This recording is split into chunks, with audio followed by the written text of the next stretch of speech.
Hi, so my name is Mike Krafick. I'm a certified recovery specialist, the CRS supervisor with the Armstrong, Indiana Clarion Drug and Alcohol Commission.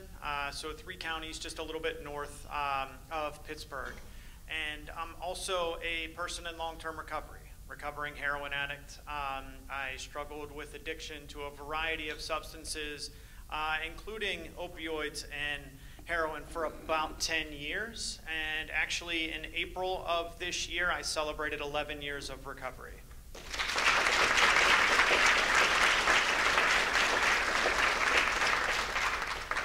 So thank you, and why I think that's important to tell you about is just to show that people can and do recover. I think especially in the healthcare system, in the hospital setting, in particular in emergency departments, we don't often get to see the success stories that come with opioid use disorder. And I have the opportunity today to work in some of the very same hospitals that treated me for overdoses years ago. I am an overdose survivor. In total, was hospitalized 5 different times for opioid overdoses, 3 times in 1 year in Indiana Regional Medical Center. And that was actually the first hospital that we started with when we rolled out our warm handoff program in 2015. And it was really rewarding getting to talk to some of the executives and management team at that hospital to share my experience, what it was like when that happened. I believe it was 2005 when I was treated there for overdose. And I can just remember from my experience not getting a warm handoff, not getting a referral to treatment. I think I got some information, a pamphlet, and to be honest with you, at that point, I don't know that I was really ready to hear some of the information that might have been provided for me. But what we get to do today is we have recovery specialists and case managers working in the hospitals to be able to give people information and resources about how to start and engage in the recovery process. So a little bit about some of my background, right? How did I get from, when I first started experimenting and using drugs and alcohol at 12 years old, 12, 13, to going to treatment for the first time at age 22. Had a normal childhood growing up. Didn't have any of the stereotypical things that you might think of. There wasn't trauma, neglect, or abuse that would have led to my substance use. Had a fairly normal childhood, got good grades, played sports, all of those things, but did experiment with drugs and alcohol at a pretty young age, and that progressed to, by the time that I got out of high school, had tried or experimented with about every drug except for heroin. It wasn't until a couple years after high school that I tried heroin for the first time. And I wasn't somebody that had a sports injury or had my wisdom teeth removed, and that started the process of my opioid addiction. A friend of mine was using something at a party, and he seemed different. So when I asked him what he was using, he gave me a bag, and I remember very specifically saying, "I'm doing this again tomorrow." Right? I remember every detail about that day, and very specifically saying, "This is what I've been looking for with all of those other drugs that I had tried up until that point." So I did. I did it the next day, and the day after that, and the day after that. And about almost 2 years later, ended up in treatment for the first time. Now, I was 22 years old, still covered under my parents' private health insurance. So I was sent away to this treatment center that was about 4 hours away, and it was I was in a detox withdrawal management part of the program for the first 5 days, and then they sent me to the residential unit. And on day 10 in total, so 5 days of detox, 5 days of residential, my counselor, who I had met once prior to her coming to me to tell me, "Mike, you've completed the program. Your insurance won't fund any more additional treatment, so you successfully completed. We're going to send you home."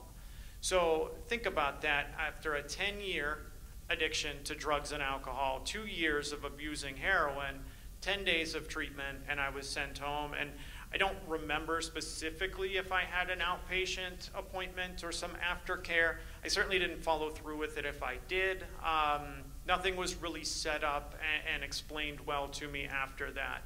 Well, needless to say, that wasn't the end of my journey. I ended up going back to treatment multiple times after that. A few years later is when I started experiencing some of those overdoses. And, you know, for me, it was a process. And the people that I talk to and get the chance to work with today, they have similar experience in that it's a process for them to find and achieve recovery.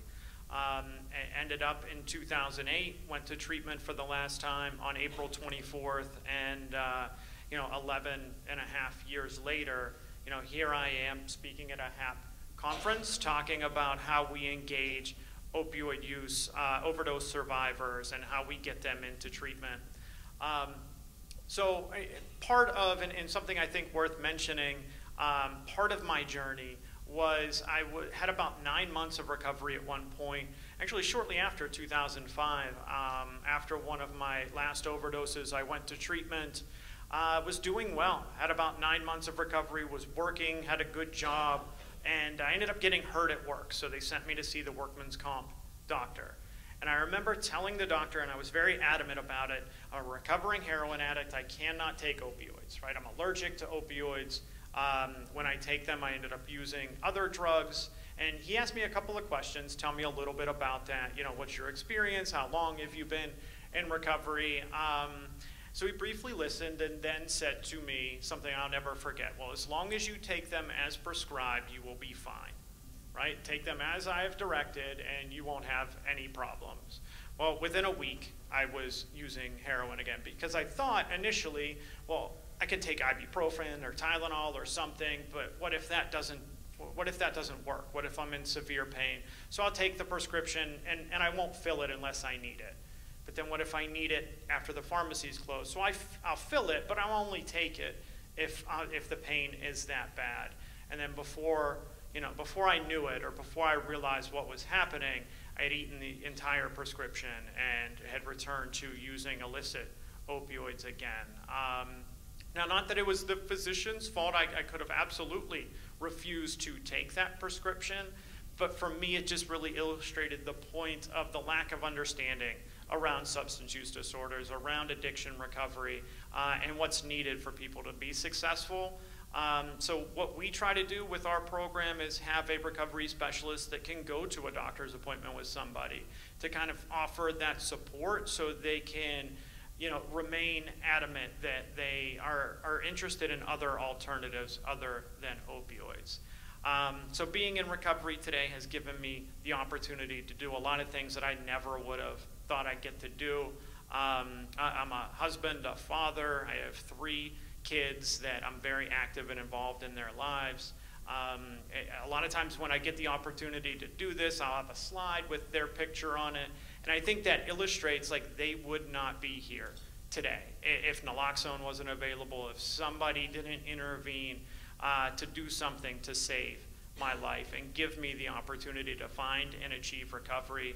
So I'm really excited about being here today. I think it's a good opportunity to network and to learn more effective strategies for how do we engage this population to engage and get involved in treatment and get them connected to recovery.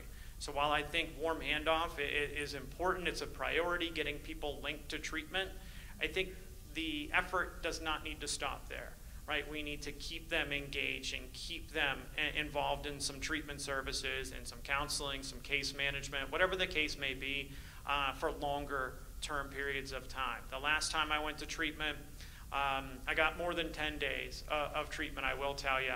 In total, it was about 18 months, including medication-assisted treatment, an outpatient program, a partial program. So it was a much longer continuum of care, and obviously had a better outcome with that extended opportunity. So thank you very much. I appreciate you all being here.